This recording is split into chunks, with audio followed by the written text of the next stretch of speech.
नमस्कार श्रद्धा और सम्मान नवेदन करुच्ची मु शरताचार्य आपण मैंने देखुं वीर कलिंग चैनल रे भारतीय दर्शन भारतीय संस्कृति आधारित आम ये कार्यक्रम सुधीवृंद जितेबाला आम घर को कई अतिथि आसती आम प्रथमे तांकु घर को स्वागत करिथाउ अभिवादन करिथाउ बसिबा पई कहिथाउ आसन देइथाउ खाइबा को देइथाउ ये समस्त जो चर्चा रही आमे से चर्चा को ठीक भाव पालन करिथाउ। तार कारण होची आमे अतिथि को देवता भाव ग्रहण करिथाउ जेपरि भाव तो देवता पई जेमती पूजा भी करिथाउ एठी अतिथि को आमे पूजा भी करू किंतु को प्रकार करू आमर जो अंतरात्मा रे जो अतिथि आसिले जेहेतु अतिथि को देवता सहित तुलना करा जाउची तेबे ये जो आतिथ्य सत्कार करागला ये आतिथ्य सत्कार पई जो आमे अभिवादन कले आसन देले बसैले भोजन करने को देले ये सब होचंती आमर सभ्यता एवं आतिथ्य भावर जो धारणा से धारणाटी होची आमर संस्कृति तेणु आमर धारणा सहित आमर कार्य जेते बेले जोड़ी हो जाए सेतिके बेले गोटे सभ्यता आउ संस्कृति एकाठी जोड़ी होई गोटे नूतन गोटे उत्तम समाज गठन में सहायक होता सभ्यता विषय में यही गोटे उदाहरण आपण मानकु देली जे गोटे होचे बाहिक रूप सभ्यताटी होची गोटे बाहिक रूप जा बाहिक भाव जहा आमको दृश्यमान होची जो कार्यटी को आमे करूचे किंतु संस्कृति होची आमर आभ्यंतरीण भाव सभ्यता हला बाहिक भाव एवं संस्कृति हला गोटे आभ्यंतरीण भाव डॉक्टर बलदेव प्रसाद मिश्र कहिले जे हमर भारतीय संस्कृतिर आधार होची आध्यात्मिकता केमिति भारतीय संस्कृतिर आपण देखंतु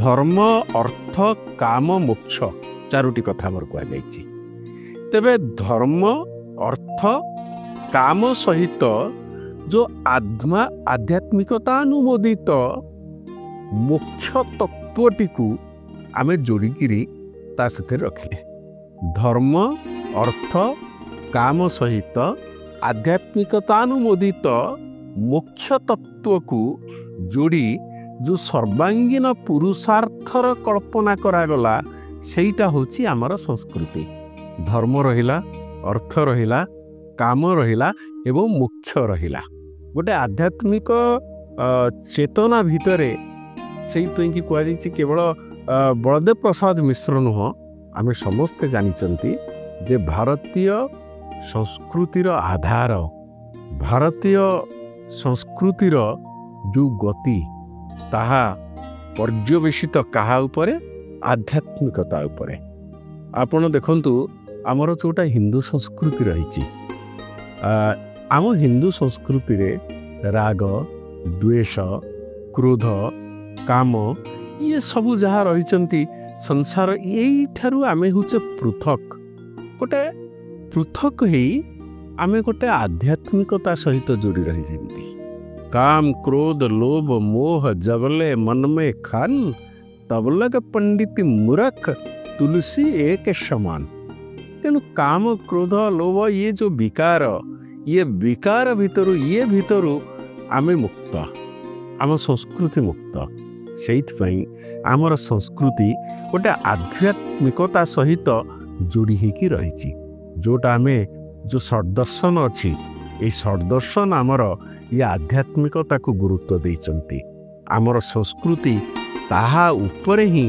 पर्यवेसित होइचंती किंतु आमे जेतेबेले आपण देखंतु आपण कहिबे आमे जदि ये संस्कृति को ग्रहण करिचंती ताहाले जो माने पाश्चात्य विद्वान माने अछंती से माने कोन कहिचंती पाश्चात्य देश रे तांकर जो संस्कृति रही तांकर संस्कृति ସଭ୍ୟତାର ଏକ ବୌଦ୍ଧିକ ଅଙ୍ଗ ନୁହେଁ, ସଭ୍ୟତାର ଏକ ନୈତିକ ଅଙ୍ଗ। ଆମର ହେଉଛି ବୌଦ୍ଧିକ ଅଙ୍ଗ, ସେମାନେ କହିଲେ ନୈତିକତା, ଆମେ କହିଲେ ବୌଦ୍ଧିକତା। ପାର୍ଥକ୍ୟ ଏଇଠି ଆସିଲା ପାଶ୍ଚାତ୍ୟ ଏବଂ ଭାରତୀୟ ସଂସ୍କୃତି ବିଷୟରେ। କେମିତି ଆସିଲା? ଆମ ସଂସ୍କୃତିର ଯେଉଁ ମୂଳ ଆଧାର ରହିଛି, ଏ ଆଧାର ହେଉଛି ସଦାଚାର, ସହିଷ୍ଣୁତା, ସଦ୍ଭାବନା। ଇଏ ତିନୋଟି ରହିଛନ୍ତି। ତ ସଦ୍ଭାବନା ଓ ସହିଷ୍ଣୁତା ପ୍ରତ୍ୟେକ ବ୍ୟକ୍ତିଙ୍କର ଆଦର୍ଶ ଥିଲା। କାରଣ ପ୍ରତ୍ୟେକ ବ୍ୟକ୍ତି କାହିଁକି ଆଦର୍ଶ? ସଦ୍ଭାବନା ଏବଂ ସହିଷ୍ଣୁତା ଆମର ପ୍ରତ୍ୟେକ ବ୍ୟକ୍ତିଙ୍କର ଆଦର୍ଶ ଏଇଥିପାଇଁକି ଆଦର୍ଶ ଯେ ଆମେ ପ୍ରତ୍ୟେକ ବ୍ୟକ୍ତିଙ୍କ ମଧ୍ୟରେ ଈଶ୍ୱର ବାସ କରୁଛନ୍ତି ତାକୁ ଗ୍ରହଣ କରିଛୁ। ତେଣୁ ସଦାଚାର ସହିଷ୍ଣୁତାକୁ ଆମେ ଗ୍ରହଣ କରି ନେଇଛୁ। ସଦ୍ଭାବନା ଆମର ଯେଉଁ ସେବା, ପରୋପକାର ଏବଂ ସତ୍ ଭାବନା, ଆମର ଭାବନା ସତ୍ମାର୍ଗୀ। ତେଣୁ ଆମ ସଂସ୍କୃତିର ଯେଉଁ ତିନୋଟି ଆଧାର ରହିଲେ ସଦାଚାର, ସହିଷ୍ଣୁତା, ସଦ୍ଭାବନା।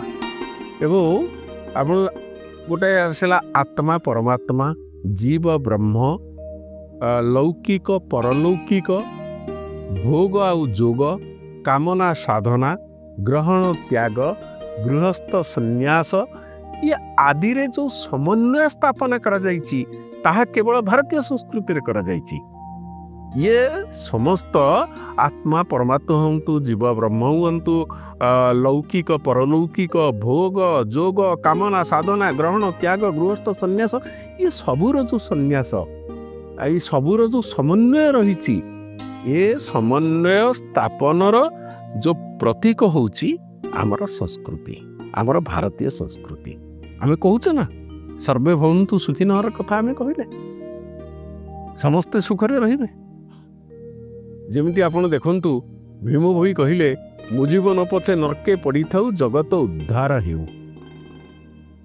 ଇଏ ହେଉଛି ଆମର ସମର୍ପଣର ଭାବନା। ଆମ ସଂସ୍କୃତିର ଯେଉଁ ମହାନ ତତ୍ତ୍ୱର କଥା ଆମେ କହିଛେ, ଅତିଥି ଦେବୋ ଭବ କଥା ଆମେ ହିଁ କହୁଛେ।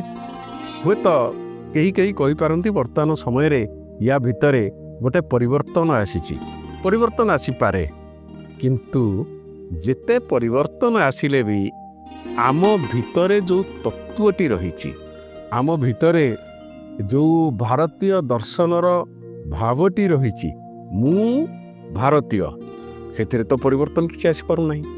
ତେଣୁ ସଭ୍ୟତାର ଯେଉଁ ପରିବର୍ତ୍ତନ ହେଉଛି, ସେ ପରିବର୍ତ୍ତନ ଆସିଲେ ମଧ୍ୟ ଆମେ ଏବେ ବି ଯେଉଁ ପରୋପକାରାୟ ସ୍ୱର୍ଗାୟ ତାକୁ ଗ୍ରହଣ କରିଛନ୍ତି।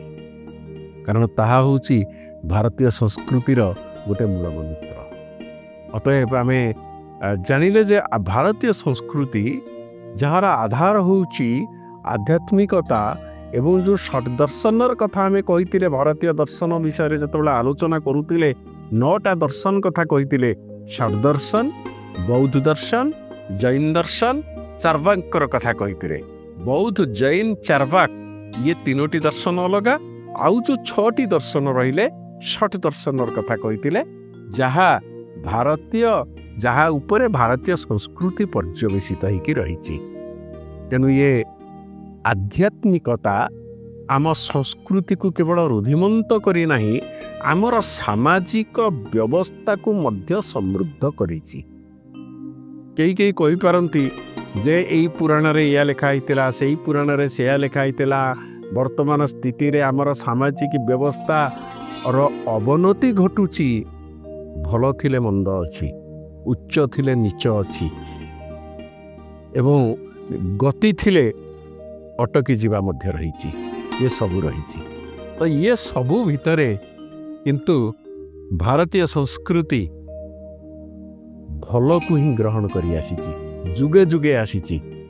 ଯାହା ଆମେ 4ଟି ସଂସ୍କୃତିର କଥା କହୁଥିଲେ, ଏହା ଭିତରେ ମଧ୍ୟ ଅନେକ ଚାହିଁଛନ୍ତି ଭାରତୀୟ ସଂସ୍କୃତିକୁ ଧ୍ୱଂସ କରିଦେବା ପାଇଁ, ଭାରତୀୟ ସଂସ୍କୃତିକୁ ଖଣ୍ଡ ବିଖଣ୍ଡିତ କରିବା ପାଇଁ, ଯେଉଁଟା ଅପସଂସ୍କୃତିର କଥା କହୁଛେ, କିନ୍ତୁ କରିପାରି ନାହାନ୍ତି।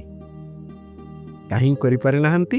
ତାର ମୂଳ କାରଣ ହେଲା ଆମେ ଏବେ ବି ବିଶ୍ୱାସ କରୁ, ସେଇ ଭାବନା ଆମ ଭିତରେ ଅଛି, ସଦାଚାର, सहिष्णुता सद्भावना। आसंता अध्याय भारतीय संस्कृतिर आउ एक रोचक प्रसंग को नहीं आम आसबू। रोची नमस्कार।